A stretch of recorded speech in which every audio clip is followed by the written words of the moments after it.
आपल्यासोबत Neelam Gorhe phone line वरून जोडल्या गेलेले आहेत। नीलमताई, दादरमध्ये शिवाजी पार्क परिसरात मीनाताईंच्या पुतळ्याबाबत जे काही घडलं ते तुमच्यापर्यंत माहिती त्याची आली असेलच। आता मला त्याच्याबद्दल माहिती कळली। मी आमच्या एका नातेवाईकांच्या बरोबर जरा हॉस्पिटलमध्ये गेले होते त्यांना तपासून घेण्यासाठी म्हणून। त्यामुळे मी आत्ताच बाहेर आले तिथून। आल्यालाच मला माहिती कळलेली आहे। अत्यंत गंभीर घटना आहे याबद्दल जे आहे ते।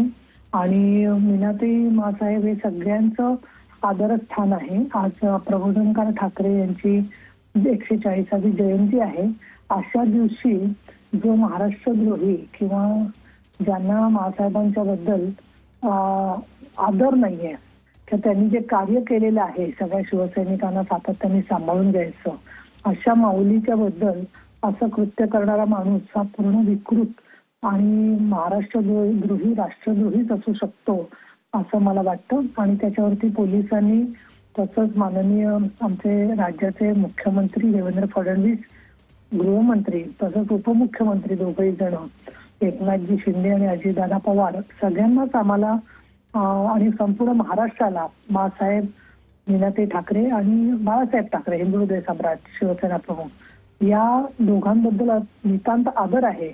आणि आम्ही कुठलेही बंधन काही कोणी केलं तरी सुद्धा आम्ही त्या संदर्भामध्ये तपास तर करणारच। पण कोणी काही धमक्या देत असतील किंवा काही त्या संदर्भामध्ये पूर्वीची काही माहिती असेल तर त्याचं सुद्धा पूर्णपणाने मुळापर्यंत जाऊन जे त्यातले खरे दोषी आहेत त्यांच्यापर्यंत जाण्यासाठी आम्ही सर्व कटिबद्ध आहोत, हे मला या ठिकाणी मुद्दामून सांगावंसं वाटतं।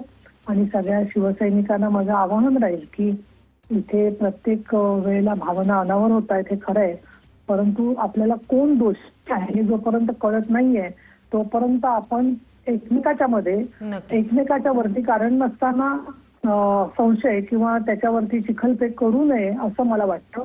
कारण मासाहेब आणि हिंदू हृदय सम्राट बाळासाहेब ठाकरे यांच्याबद्दल नितांत आदर प्रत्येकाच्या मनामध्ये आहे। नक्कीच। धन्यवाद नीलमताई, तुम्ही आमच्याशी संवाद साधला त्यासाठी।